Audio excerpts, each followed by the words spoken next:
mungkin kepada buah hati kita agar mereka tahu dan memahami apa itu rukun iman. Nah, saat ini saya memang akan membahas tentang rukun iman ya. Saya tanya dulu anak saya ya. Said, nama lengkapnya siapa? Raden Said Muhammad Hafid Al-Fatah, panggilannya Bang Said.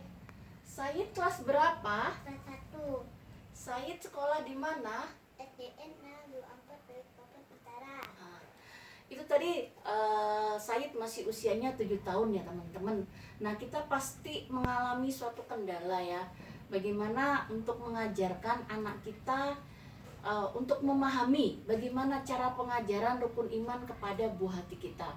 Nah, hari ini saya akan mengajarkan kepada bunda-bunda semua bagaimana kita mau memberikan metode atau trik atau tahapan bagaimana anak kita yang usianya masih ibaratnya masih 7 tahun ya teman-teman ya.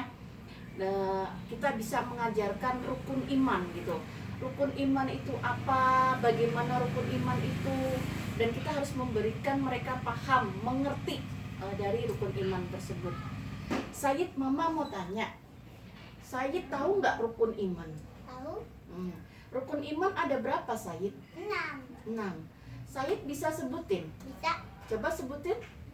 Rukun iman ada 6. 1. Beriman kepada Allah. 2. Beriman kepada malaikat. 3. Beriman kepada kitab suci Allah. 4. Beriman kepada Rasul Allah. 5. Beriman kepada hari akhir. 6. Beriman kepada qada dan qadar. Nah, dari rukun iman itu saya tahu nggak penjelasannya rukun iman itu? Belum tahu. Nah, mama kasih tahu ya. Rukun iman itu adalah pedoman kita untuk bisa memahami kehidupan secara syariat Islam ya kan. Ini mama bahas dulu rukun iman kepada pertama apa? Pertama, beriman kepada Allah. Nah, beriman kepada Allah adalah fondasi terkuat kita. Bagaimana kita memahami bahwa Allah itu ada. Ya. Allah itu benar-benar ada di hati kita, di pikiran kita dan dekat sama kita. Dan Allah juga memiliki sifat yang luar biasa di mana nanti kita bahas di selanjutnya ya Sayyid ya. Yang penting beriman kepada Allah berarti kita yakin bahwa Allah itu ada. Dan beriman kepada Allah menjadikan kita untuk menjalankan segala perintahnya, menjauhi larangannya. Nah, di sini Said udah ngerti? Dah. Nah, yang kedua beriman kepada siapa? Beriman kepada malaikat. Nah, beriman kepada malaikat bahwa malaikat itu tidak memiliki hawa nafsu. Saya tahu hawa nafsu? Nah, Belum tahu. hawa nafsu itu kemarahan, ya kan? Egois, sombong, gitu kan? Nah, malaikat itu tidak makan dan tidak minum. Malaikat itu tugasnya hanya beribadah kepada Allah. Dan malaikat itu sangat banyak jumlahnya. Nanti mama jelasin di tema selanjutnya.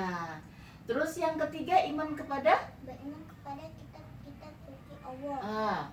Kita percaya bahwa kitab-kitab suci Allah merupakan pedoman yang sangat kuat untuk menjalani sebuah kehidupan, ya kan? Nah, kitab-kitab suci apa aja itu? Yang pertama, Taurat itu diturunkan untuk Nabi Musa. Zabur diturunkan untuk Nabi Daud. Daud. Terus Injil diturunkan untuk Nabi Isa. Dan Al-Quran diturunkan untuk Nabi Muhammad Sallallahu Alaihi Wasallam. Nah, terus yang keempat iman kepada siapa? Beriman kepada Rasul Allah. Beriman kepada Rasul Allah. Saya tahu nggak Rasul Allah?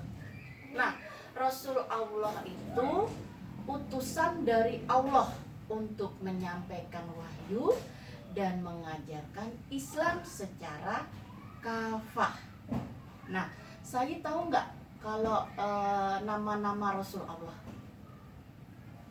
Ada Ada 25. 25. Nanti kita bahas di Di selanjutnya.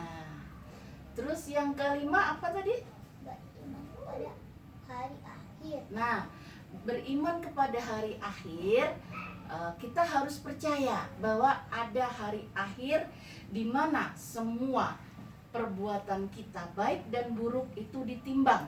Apabila banyak perbuatan baik kita, amal soleh kita, maka kita masuk ke dalam surga.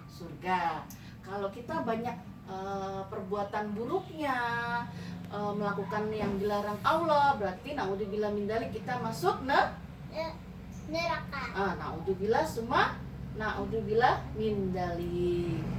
Nah, terus yang keenam apa Sayyid? Beriman kepada Qada. Qadar. Nah, beriman kepada qada dan qadar itu bahwasanya dalam kehidupan itu kita harus tabah menjalani suatu ujian dan cobaan. Karena ujian dan cobaan itu meningkatkan derajat kita kepada Allah, ya kan? Terus manusia, Sayyid kan masih anak sekolah, ya kan? Nah, tugas Sayyid apa kalau anak sekolah? Apa sekolah? Berarti belajar, ya kan? Nah, misalnya Sayyid udah belajar nih, tiba-tiba dalam ulangan Sayyid mendapatkan nilai yang belum sempurna. Nah, untuk menghadapi seperti itu Sayyid harus gimana? Sabar ya, dan tetap berusaha untuk doa, ikhtiar, tawakal Allah. Karena kita hanya bisa berencana, Allah yang menentukan.